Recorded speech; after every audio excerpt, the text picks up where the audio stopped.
టీటీడీలో పనిచేస్తున్న వేలాది మంది ఉద్యోగులు కార్మికులు సమస్యలను పరిష్కరించడంలో టీటీడీ యాజమాన్యం నిర్లక్ష్యం చేస్తోందని కేంద్ర మాజీ మంత్రి కాంగ్రెస్ పార్టీ సీనియర్ నాయకులు చింతామోహన్ తెలిపారు. సోమవారం టీటీడీ పరిపాలనా భవనం మీదట కాంగ్రెస్ పార్టీ నాయకులు కార్యకర్తలు టీటీడీ పారిశుద్ధ కార్మికులతో కలిసి భారీ ధర్నా నిర్వహించారు. ఈ సందర్భంగా చింతామోహన్ మీడియాతో మాట్లాడారు. టీటీడీ ధార్మిక సంస్థలో వేలాది మంది ఉద్యోగులు కార్మికులు పనిచేస్తున్నారని, వారి సమస్యలు తీర్చడంలో ఉన్నత అధికారులు కాలయాపన చేస్తున్నారు.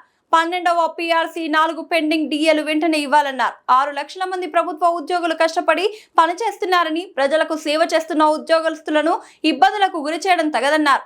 గత 8 సంవత్సరాలుగా పీఆర్సీ ప్రకటించకపోవడం దారుణమన్నారు. బోనస్, పెండింగ్ డిఏలు వెంటనే ఇవ్వాలన్నారు. కాంట్రాక్టర్లకు బిల్లులు చెల్లిస్తున్న ప్రభుత్వం ఉద్యోగస్తుల బోనస్, 4 డిఏలు ఆపిన రాష్ట్ర ప్రభుత్వం వైఖరిపై మండిపడ్డారు.